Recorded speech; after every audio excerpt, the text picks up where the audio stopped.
తాకట్టులో ఉన్న బంగారాన్ని విడిపించి ఆ రోజు ఆన్లైన్ ధరకే కొంటుంది కొమ్మూరి గోల్డ్.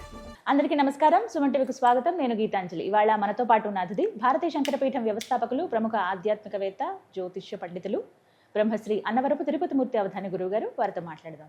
గురుగారు నమస్కారం అండి. పరమేశ్వరార్పణం. గురుగారు, జూలై 13వ తారీఖు చాలా విశేషమైన రోజు అని చెప్తారు.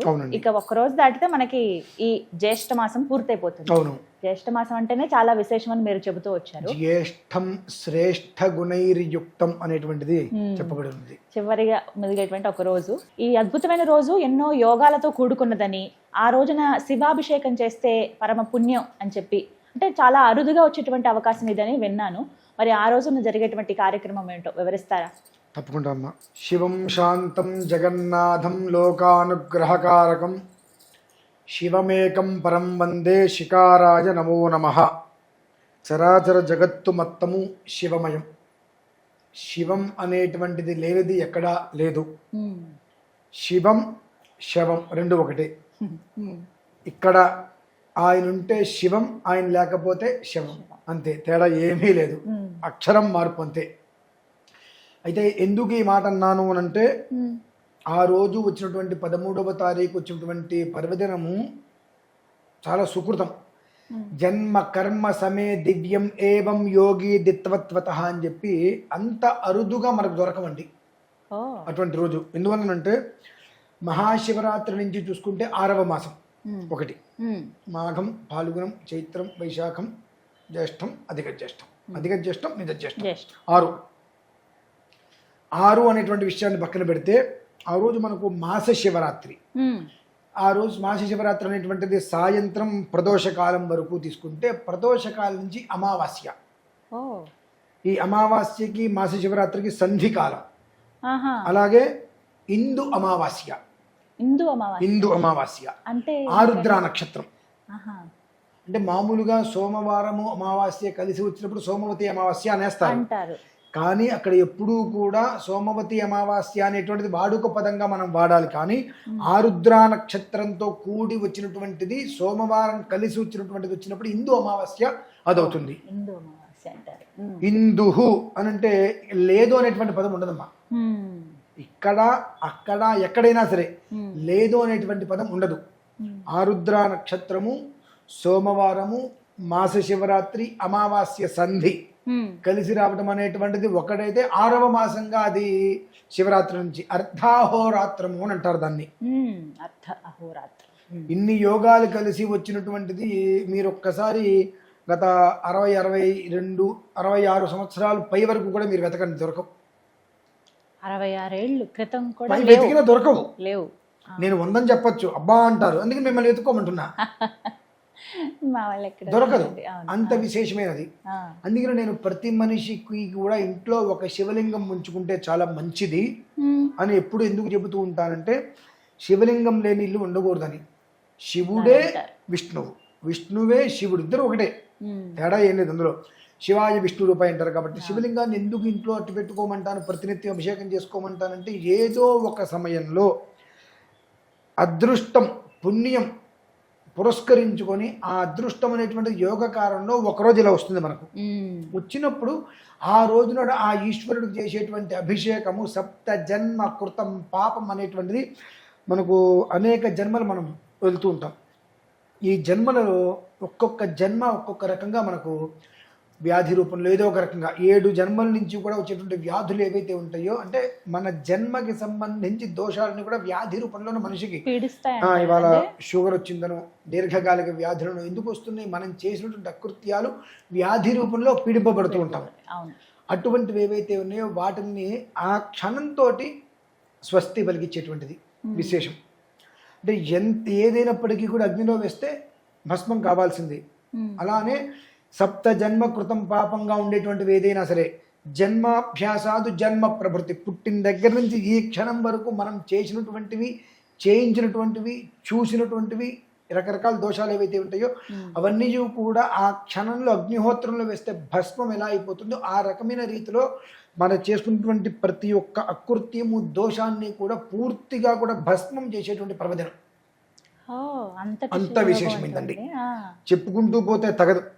అంత ఉంటుందండి. అందరూ పాల్గొనొచ్చా గురుగారు? ప్రతి అంటే ఏం మనిషికి చేయాలి అసలు ఆ రోజు? ఆ రోజు ఈశ్వరార్చన విశేషమమ్మ. ఆ, కుదిరితే ప్రతి ఇంట్లో శివలింగం పెట్టుకుని అభిషేకం చేసుకోవడం ఉత్తమం. ఉమ్, నేను మన పీఠం నుంచి అయితే ఉమ్. 1111 శివలింగాలు హా, విశేషంగా 11 పెట్టి 11. అర్ధాహోరాత్రము అన్నట్టుగా మధ్యాహ్నం నుంచి అర్ధరాత్రి వరకు ఉమ్, 12 గంటలు ఏకధాటిగా అభిషేకం చేస్తున్నామండి. వా, ఎంత అద్భుతం. ఉమ్, 1111 శివలింగాలకు ఉమ్, ప్రత్యేకంగా ఉమ్. ప్రతి ఒక్క శివలింగానికి ఒక్కొక్క మంత్రం ఉంటుంది. ఆ ఒక్క మంత్రాలతో ప్రతి మనిషి ఒక్క స్వహస్తాలకు అభిషేకం చేయించాలి. అందరూ రావచ్చా అండి ప్రతి అప్పుడు? మనిషి కూడా ఎంతమంది వస్తే ఎంతమంది చేత ఉమ్, ఖచ్చితంగా 100 రుద్రాలమ్మ, ఉమ్. శతరుద్రము అంటారు. రుద్రం.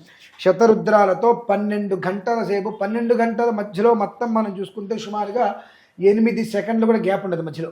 ఉమ్. 8 సెకండ్లు కూడా అభిషేకంలో గ్యాప్ ఉండదు. ఉండదు, అవును. ఆ రకంగా నిర్విరామంగా 12 గంటల సేపు మధ్యాహ్నం నుంచి అర్ధరాత్రి వరకు స్వామివారికి విశేషంగా 1111 శివలింగాలకి అభిషేకం అమ్మ ఉమ్, అనేటువంటిది 12 గంటలు పెడుతున్నాం ఖచ్చితంగా. అంటే ఒక ఉదయము ఒక రాత్రి ఉమ్. ఉదయం. అనేటువంటిది. ఎందువలన యద్రాత్ర్యాత్ కృదే పాపం తద్రాత్ర్యాత్ ప్రతిముచ్యతే, యదన్నాత్ కృదే పాపం తదన్నాత్ ప్రతిముచ్యతే. ఏ ఉదయం పాపం ఆ ఉదయమే వెళ్ళిపోవాలి. మాకు సంధ్యావందనం చెప్తుందమ్మా. ఉమ్, ప్రతిరోజు మేము సంధ్యావందనం ఎందుకు చేసుకుంటూ ఉంటామంటే అందులో చెప్పబడి ఉంటుంది. ఏ ఉదయం పాపం ఆ ఉదయమే పోవాలి, ఏ రాత్రి పాపం ఆ రాత్రి పోవాలి. అలా ఉదయం చేసినటువంటి పాపాలు ఉదయం పోవాలి, రాత్రి పాపాలు రాత్రితోటి పోవాలన్న ఉద్దేశ్యంతో 1108 శివలింగాలకి సహస్రలింగార్చన అని అంటారు.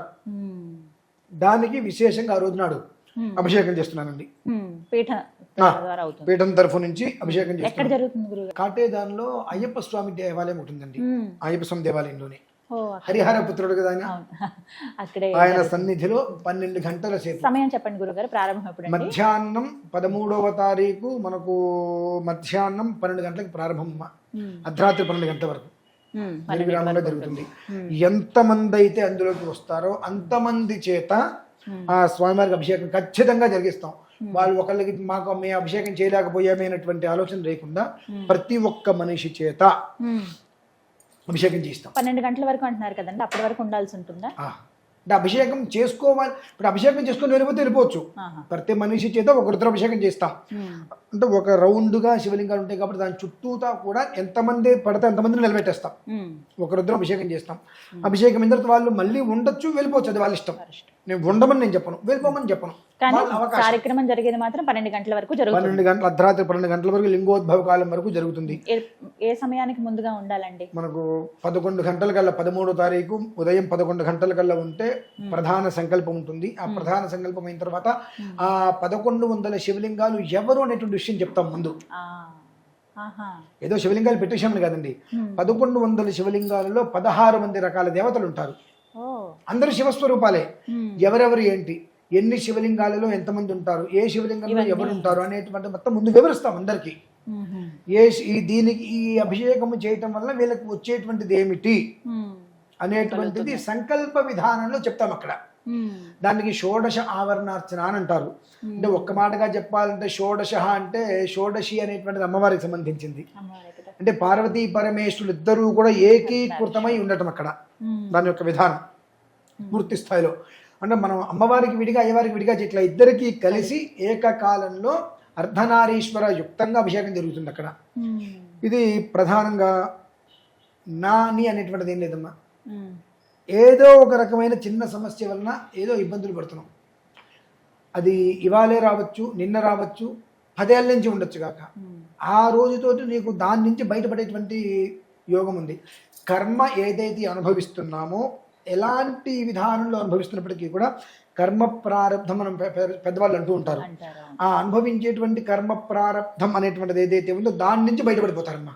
ఉమ్, అంత అద్వితీయమైనటువంటిది. మనం క్యాలెండర్లో మొత్తం ఇన్ని సంవత్సరాలు దశాబ్దాలు వెనక్కి వెళ్ళండి, ఇవన్నీ కలిసింది అక్కడ మీరు చూసింటారు. అంతటి యోగం అంతా. అంతటి అద్భుతమైన యోగం కాబట్టి దాన్ని పురస్కరించుకుంటే ఆ అమావాస్య అంటే మనకు తెలుసు చీకటి. ఉమ్, నాకు మేమేమంటామంటే అమావాస్య అంటే చీకట్లను తొలగించేటువంటిది. అవును. ఆ రాత్రి తెల్లవారేటప్పటికి కమ్ముకున్నటువంటి కారు చీకట్లు మొత్తం తొలగి సూర్యనారాయణ స్వామి వారి యొక్క ప్రత్యక్షంగా వెలుతురు నీ ఇంటికి ఇచ్చేస్తాడు. ఇంకా అక్కడి నుంచి దినదిన ప్రవృత్తి అనేటువంటిది ప్రభావితం చేస్తుందమ్మా. అంత విశేషమైనటువంటిది ఆ రోజు. మరి ఆ రోజు అక్కడ వచ్చి అభిషేకంలో పాల్గొన్న వారికి ఎటువంటి ప్రసాదం అందిస్తారండి? విభూతిర్భూతిరైశ్వర్యమనిమాదికమష్టధా ప్రాప్తి ప్రాకామ్యమీషత్వం వశిత్వం చ అష్టసిద్ధయ అని చెప్పి అష్టసిద్ధులు కూడా అన్నీ కూడా ఎందులో ఉంటాయి? విభూతి. ఐశ్వర్యం అంటే అదే. అనిమాదష్టసిద్ధులు అందులోనే ఉంటాయి. ఏ భస్మంతో అయితే శివుడికి అభిషేకం చేస్తామో ఆ భస్మము, అలాగే ఈశ్వరు యొక్క రుద్రాక్ష, ఈ రెండు రక్షగా ప్రసాదంగా ఇవ్వడం జరుగుతుంది. స్వామివారిని అయితే మేము అడుగుతున్నాము, ఆయన అనుగ్రహం కనుక ఉంది అని చెప్పట్ల. ఆ సమయానికి ఏ రకమైన బుద్ధి పుడుతుందో తెలీదు. ఆయన అనుగ్రహం కనుక భగవంతుడు ఇచ్చాడు అంటే అక్కడికి వచ్చిన ప్రతి వ్యక్తికి ఒక శివలింగం కూడా ఇచ్చి పంపించాలి. ఈ 1108 శివలింగాలకు ఏవైతే అభిషేకం చేశామో ఆ అభిషేకం చేసినటువంటి శివలింగమే ఇచ్చేటట్టుగా చూడు తండ్రి అని అయితే స్వామివారిని కోరుతున్నాం. కానీ ఆ విషయం ఇస్తామో ఇప్పుడు చెప్పలేం. ఆయన అనుగ్రహం, భస్మము రుద్రాక్ష మాత్రం ఖచ్చితం.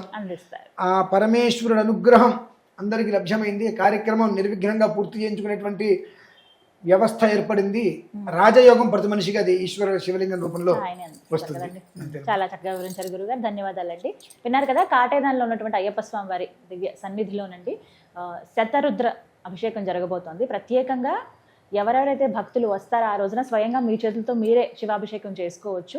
ఆ రోజు సమయం ఉదయం 11 గంటలకల్లా అందరూ అక్కడ చేరుకుంటే గనక 12 గంటల నుంచి అర్ధరాత్రి 12 గంటలు అంటే లింగోద్భవ సమయం వరకు కూడా అభిషేకాలు కంటిన్యూ అవుతాయి. ఎవరైతే వారికి సమయాభావం ఉండలేని వాళ్ళు అభిషేకం పూర్తి చేసుకుని వారు వెళ్ళొచ్చండి.